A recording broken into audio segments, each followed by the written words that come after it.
नमस्कार दोस्तों, आज का हमारा टॉपिक है कि यकीनन संत कबीर जी महाराज कोई दिव्य पुरुष थे। वो इस दुनिया के पुरुष थे ही नहीं, उन्होंने तो उनके सबूत ही इतने हैं। पता है, उनको 52 बार मौत की सज़ा दी गई, 52 बार मारने की कोशिश की गई, लेकिन फिर भी वो उनका कोई कुछ नहीं बिगाड़ सका। कभी आपने इतिहास में ऐसी घटना सुनी है कि किसी को इतनी बार मारने की कोशिश की गई हो और उसका कुछ भी ना बिगड़ा हो? असंभव, ऐसा तो हुआ ही नहीं कभी। तो कोई दिव्य पुरुष थे वो, और इनके सबूत तो इतने हैं जिनकी तो बराबरी किसी ने कोई कर ही नहीं सकता। जैसे कि वो जब अवतार लिए तो वो किसी गर्भ से पैदा नहीं हुए। वो एक लाइट आई और लाइट के ज़रिए वो एक कमल के फूल पे पैदा हो गए। उनमें शरीर तो था नहीं कि शरीर में वज़न होता है, मिट्टी का शरीर है। वो तो कोई दिव्य आत्मा, दिव्य पुरुष थे, अलग पुरुष थे, कोई अलग ही चीज़ थे। तो उनमें कोई वज़न थोड़ी ना था कि फूल पे प्रकट हो गए और फूल टूट गया एकदम। ऐसा वज़न शरीर मिट्टी का होता तो टूटता भी। तो वो कोई एक प्रकाश तत्व थे। तो जैसे ही पता है, जब वो आए पृथ्वी पे प्रकट हुए तो एक रामानंद जी महाराज, जो कि कबीर जी महाराज के गुरु थे, वैसे गुरु बना लिया, लेकिन उनके जो शिष्य थे ना, वो वहाँ पे तप कर रहे थे। लहर तारा तालाब के पास तपस्या कर रहे थे, ध्यान में बैठे हुए थे। तो जैसे ही ध्यान में बैठे हुए थे, आंखें बंद थी, और वो प्रकाश जब आया आसमान से, तो वो ध्यान में आंखें बंद होते हुए भी उनको इतनी लाइट लगी कि वो एकदम ऐसे हो गए। मतलब कई बार होता है ना, आंखें बंद होती हैं और एकदम तेज रोशनी लगे तो भी वो दिखाई देती है। ऐसे ही जब वो ध्यान में थे तो इतनी तेज़ लाइट आई कि उनको एकदम अचानक से ये हुआ, क्या हो गया एकदम। उसने आंखें खोली तो हाथ ऐसे किए, तो वो अचानक से तालाब में जो फूल था वहाँ पे अवतार ले लिया, अवतरित हो गए। तो ये घटना उन्होंने अपने गुरु रामानंद जी को बताई कि आज एक ऐसी घटना देख के आया हूँ जिसका ना तो कभी हमने सुनी है ना कभी देखी है। बोले क्या? बोला कि एक अवतार हुआ है, पता नहीं एक ऐसी लाइट आई, हमने तो ऐसी देखी ही नहीं। तो इतना तो रामानंद जी को भी नहीं पता था, वो विष्णु के भगत थे, उसको भी नहीं पता था ये लाइट का क्या चक्कर है। तो वो वहाँ पे एक ये सबूत है कि वो जो है पैदा ही नहीं, वो दिव्य पुरुष थे। तो उन्होंने क्या है कि गुरु क्यों बनाया? गुरु इसीलिए बनाया ताकि इसमें गुरु का वो देखो, उसने है ना, संत कबीर जी महाराज ने गुरु को ही महत्व दिया है। मतलब कि जैसे को देवी देवल जगत में कोटिन पूजे कोई, सतगुरु की पूजा करे तो सभी की पूजा हुई। मतलब सतगुरु को उसने विशेष दर्जा दिया है। गुरु गोविंद दाऊ खड़े का के लागू पाए, बलिहारी गुरु आपने गोविंद दियो मिलाए। यानी कि गुरु को प्रथम स्थान दिया है, गुरु की ही महिमा की है कि गुरु के दर्शन कीजिए दिन में कई कई बार। तो हर चीज़ गुरु को बताया कि भाई गुरु को करो। वही अगर गुरु रूठे, वो कहते हैं ना, गुरु रूठे तो किसकी शरण जाऊं, हरि रूठे तो गुरु की शरण जाऊं, लेकिन गुरु रूठे तो किसकी शरण जाऊं। तो सतगुरु को उन्होंने विशेष महत्व दिया है, ना कि उन्होंने किसी भगवान को उसको पूजो, ब्रह्मा को पूजो, विष्णु को नहीं। गुरु की पूजा किए तो सभी की पूजा हुई। तो उन्होंने गुरु को महत्व दिया है। तो इसलिए उन्होंने ये सोचा कि देखो, अगर मैं गुरु नहीं बनाऊंगा तो आगे चल के फिर मेरे पे उंगली उठाएंगे, लोग कहेंगे कि जब इसका गुरु नहीं था तो फिर ये क्या गुरु की बात कर रहा है। तो इसलिए उन्होंने अपना गुरु बनाना पड़ा।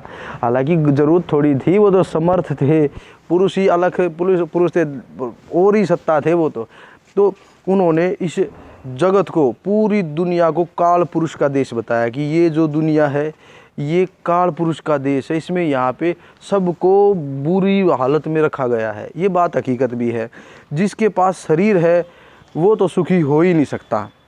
वो कहा है, गुरु नानक जी ने कहा है कि तन धर सुखिया कोई ना देखा, सो जो देखा सो दुखिया। यानी कि जिसके पास शरीर है, चाहे वो किसी भी योनि में हो, वो दुखी ही होगा। तो वो जो थे ना, संत कबीर जी महाराज ने सबसे पहले उसको रामानंद जी को गुरु बनाया।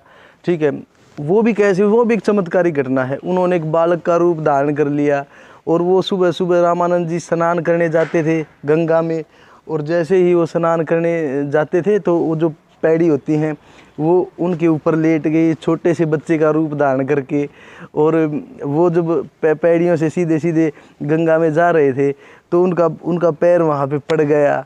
तो जैसे ही पैर पड़ा तो वो रोने लगे एकदम।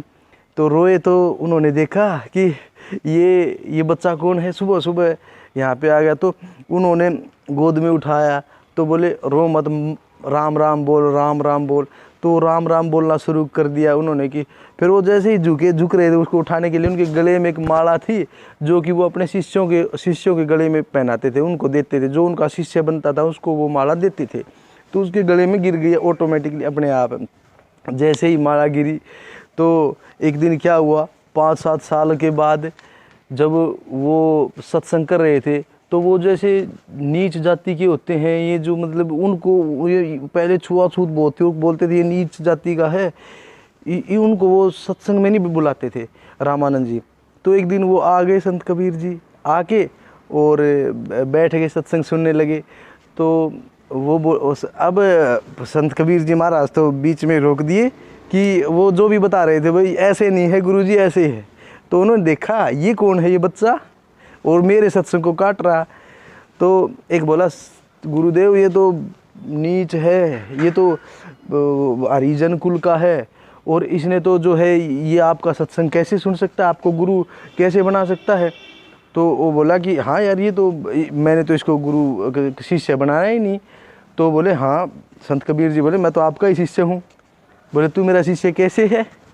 बोला कि याद करो वो पैड़ियों पे उस दिन मिला था। वो बोला हाँ मिला तो था। बोला वो माला है तेरे पास। बोला हाँ ये रही माला, आपने दी थी उस दिन। बोला यार माला भी है और वो मंत्र देते थे वो भी है, अब ये शिष्य तो हुआ। ठीक है, तो ये सारी की सारी घटनाएं ऐसी ऐसी हैं कि जो कि उनको एक दिव्य पुरुष सिद्ध करती हैं।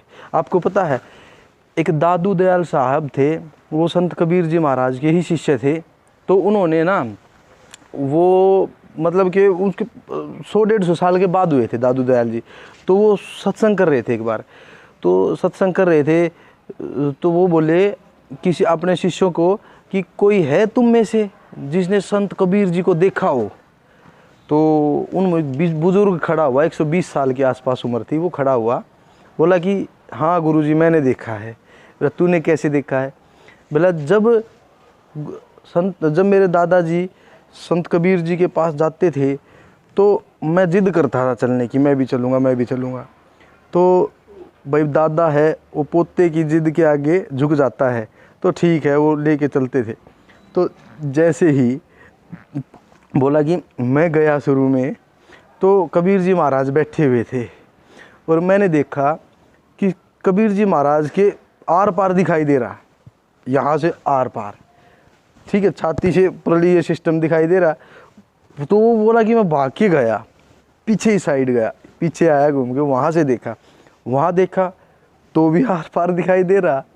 तो वो हैरान हो गया, अरे यार ये क्या है, ये ऐसे। तो वो दादू दयाल जी को घटना बता रहे थे कि एकदम ऐसे दिव्य पुरुष थे वो, तो ऐसा ही दिखाई दे रहा था कि आर पार सब कुछ, ठीक है। तो वो बोले कि इनकी आँखों को धो, इनकी आँखों को धो, वो पानी मैं पीऊँगा, क्योंकि इसने उस दिव्य पुरुष को देखा है, इसकी आंखें पवित्र हैं, इसको मतलब कि इतना पवित्र चीज़ मानते थे।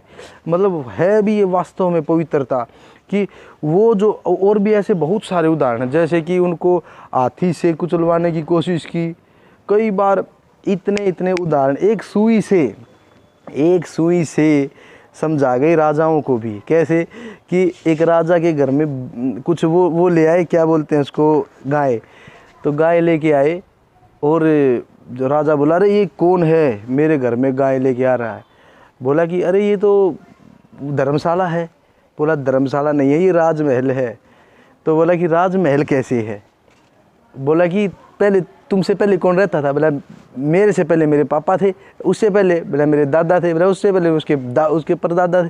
बोला कि जब सारे आके चले गए तो तू कौन सा यहाँ परमानेंट है, तू भी जाएगा।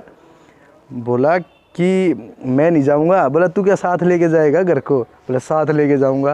बोला ठीक है, तू अगर साथ लेके स्वर्ग में जाएगा ना तो ले सुई ले जा, ये सुई रख, मैं स्वर्ग में मिलूँगा तुझे, वहाँ मेरे को देना ये सुई।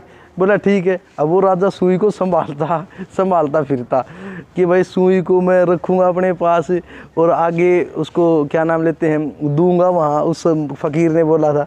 तो वो एक उसका वज़ीर बोला, बादशाह आप ये कर क्या रहे हैं, ये सुई को आप संभालते रहते। बोले एक को बोला था मैंने, वचन दिया था कि उसको सुई दूंगा स्वर्ग में जाके। बोले ऐसे स्वर्ग में कुछ नहीं लेके जाना, सब कुछ यहाँ छोड़ के जाना है।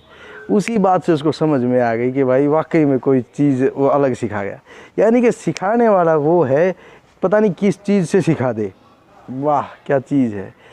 सबको भाइयों को यही कहना चाहता हूँ, संत कबीर जी से तगड़ी चीज़ ना तो कोई थी ना कोई होगी। अगर वीडियो अच्छी लगी हो तो लाइक करें, शेयर करें, सब्सक्राइब करें। जय संत जी महाराज की जय, संत कबीर जी महाराज की जय।